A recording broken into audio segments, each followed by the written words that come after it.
Today I'll have another episode of Chromebook tips and tricks video, and I'll talk about what to do once you have your first Chromebook. So before you even open your first Chromebook, you need to have a Google account and you need to know the Wi-Fi network ID and password for the Wi-Fi you'll be using. If you do not have a Google or Gmail account, you can easily create one by going to google.com/accounts, and I'll give you a link in the description box below. So once you create an account and you have your Wi-Fi network and password, then you can open up the Chromebook. Just a note that it is possible to use your Chromebook without any Google account or Gmail account, but you'll not be realizing the full potential of your Chromebook, and you'll not have access to many features and options the Chromebook has to offer. So it's recommended that you have a Google or Gmail account, so that way you can fully utilize all the potential of your new Chromebook. So once you have the Chromebook, or you have taken the Chromebook out of the box, then the first thing you're going to be doing is plug in to the power outlet. Most of the latest Chromebooks, it just charges via USB-C cable. So whether your Chromebook has USB-C or other a separate dedicated power cable, just plug that in, and then once you open the Chromebook, then you're going to have to turn on the Chromebook by pressing the power button. So the power button usually is going to be on one of these sides. For this Chromebook, the power button is right here, and once you have the power button, then you're going to see a pop-up screen right here. I'm not going to have that screen today because this is not the first time I'm setting up the Chromebook, but for your Chromebook you're going to see a smaller screen right here, and which will have welcome message on top, and then you're going to have to set your language and your keyboard language, and then your network connection inside that box. And then once you set it up, then you'll have to enter your network password and network username, and then you have to accept the terms and conditions, and then that will bring you to a screen which is going to be like this. So once you have this screen, after setting up or going through the initial few steps, then you're going to be seeing a screen which has nothing on it. So it's not like a Windows computer that you can put stuff on your desktop. So your desktop for Chromebook is always empty. You are not able to put anything on it. However, you're able to put something on the place right here, which is called the shelf. So you can see that right now I have about 5 items, but you can put more items, or you can remove items from here for easier access. So here is the shelf, and then on the lower right you'll see a small section, and which is called the status tray, and here you'll see the status of your Chromebook, and it will give you access to various features and settings. So in order to open that, you have to just tap on it, and then you'll see that there are a few buttons here. For example, your Wi-Fi button, your Bluetooth button, and then sign out power button. So if you hit the power button, it will just turn off right away, and there's the lock button, and then there's the setting button. So everything basically you need to set up your to go through the settings or to change settings, everything is right here. So I'll just show you a few things. So let's say we want to go to the settings, so you have to just tap on that wheel button right here. So if I do that, then there's a white window which will come out, and here you're going to see all the settings. Now for the first time you're going to be maybe thinking that there are so many settings, so you don't have to go through actually each of them one by one.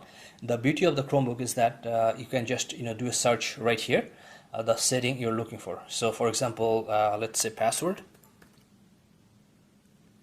So I just typed in PASS, and then it took you already to the setting where you can change password, and where you can change the settings of how to use password or how to autofill and other related settings with the password. So here is that, and then let's go back, and then let's say you want to see how to change your screen. So here is going to show you all the necessary settings to lock your screen or manage your screen or change your screen. So that's how you can find instantly what you're looking for, or you can just go through one by one. So there are both ways you can do that. And then on the left side of the menu button, you will see that there are some options. So by clicking here, we'll go to the specific setting as well. For example, search engine. Then it will take you to the search engine section, and where you have the option to choose which search you want. You don't have to use Google always. You can just choose a different one if you want. So then there's the autofill section, and then there's the device section, how to change display, keyboard, touchpad, and everything. So everything is right on the settings screen, and it's very easy to set up anything you want. Now on the left side of your screen, you're going to see a round button, which is the app launcher. So if you just click on it, then it's going to show, or is going to bring up a partial kind of section, and then here you can see all your apps. So the first way you can do is you can just search here by typing in the app you're looking for, or if you just click on that arrow button right here, then it's going to show you all the apps you have here. And once you install more apps, then it will show everything one by one, and you can just drag it down. And instead of clicking the button here, you have another option to bring all the apps you have. Is just hover over from up to from lower to upper section. For example, if you do like that, that will bring up the same section as well. So now if you need some apps, then same like your phone, if you have an Android phone, so you have to just go to the App Store, and then you have to just search for the app you're looking for, and then you can install any apps you want. So it's very much similar like your phone. And then there's another option that if you want to find something on your Chromebook. So for example, let's say if you want to add an extension, then all you have to do is you have to go to the Google extension store, and then you'll be able to add anything from the extension store to your Chromebook. So for example, if I search for extension store, and then if I go to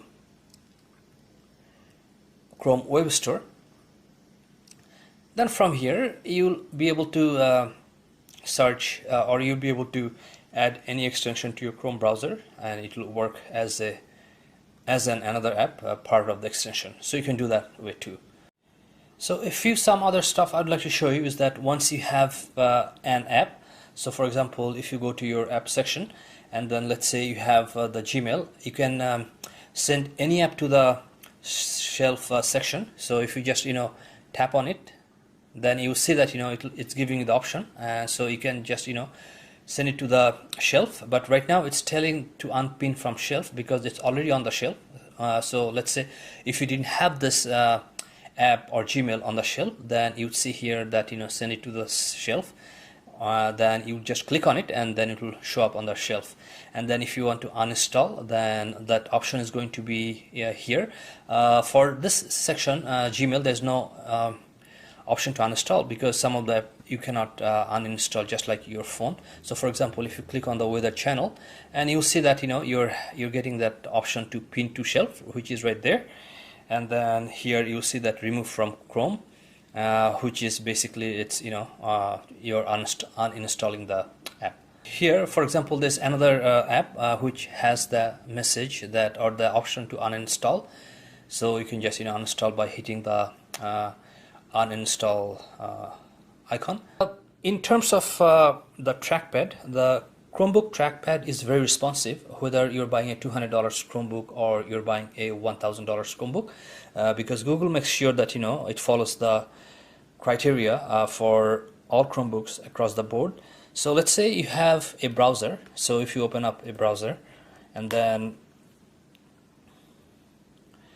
you can scroll up or down just by using two fingers. So let's say if you slide towards this way, then you can move the screen, and then if you go up, then the screen will actually go up.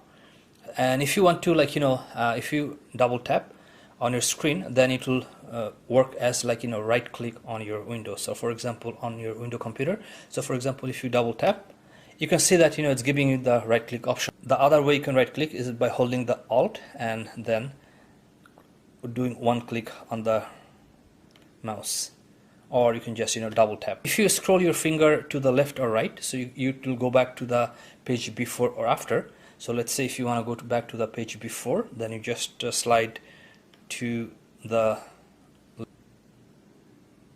and if you want to go back, the trackpad gives you lots of features and options.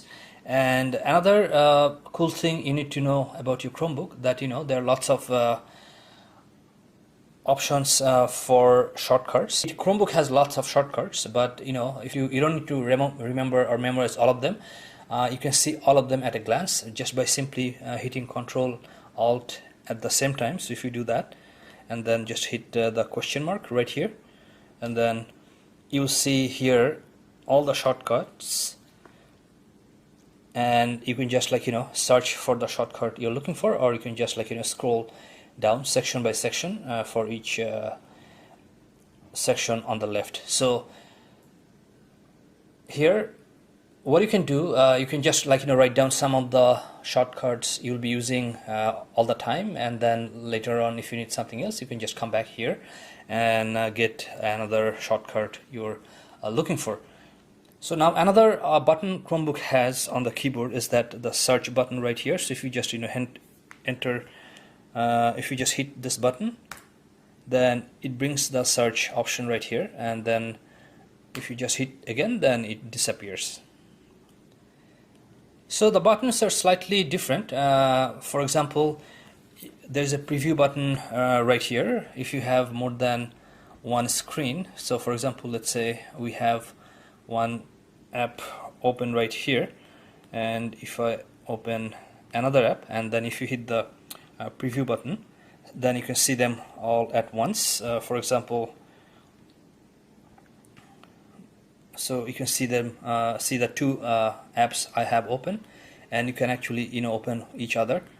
And then if you just click the button again, then it will disappear. So you have many screen open, and then you can just take a look at them all together. Another cool thing you need to know, that you don't have to install any firewall or antivirus for your Chromebook. It's all taken care by Google, and also you don't have to go through the time-consuming updating process like your Windows computer. It's all done in the background by Google, so that's something you don't need to worry about.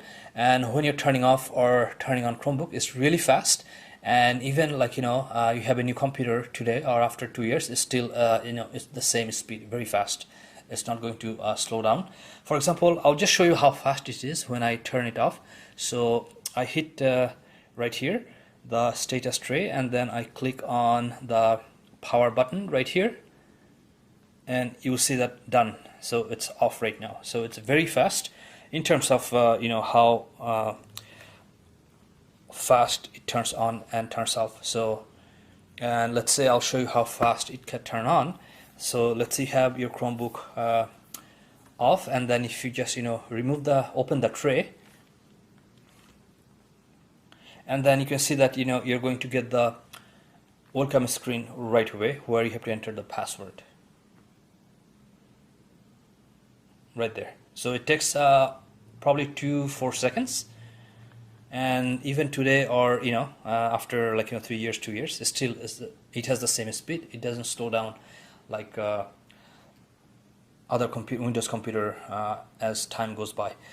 A few other things you can see that if you would like to lend your Chromebook to someone else, then there's an option here which is called Browse as Guest. So once you hit that option, anyone can use the Chromebook and they will not have access to your information.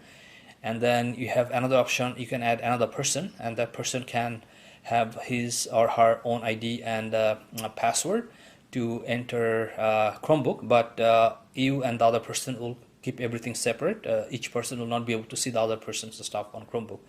The browse mode on Chromebook, you have to just activate it by going to the setting. So you can just go to the setting I showed you, and then you have to just activate the browse guest mode from there, and then you'll have this option. if you do not have this option on your tray already. So these are the few basic things I wanted to talk about. I have other videos about Chromebooks, and on this channel I do some Chromebook videos and travel videos. Thank you for watching. Forget about subscribing this channel, forget about liking this video. I'll see you shortly.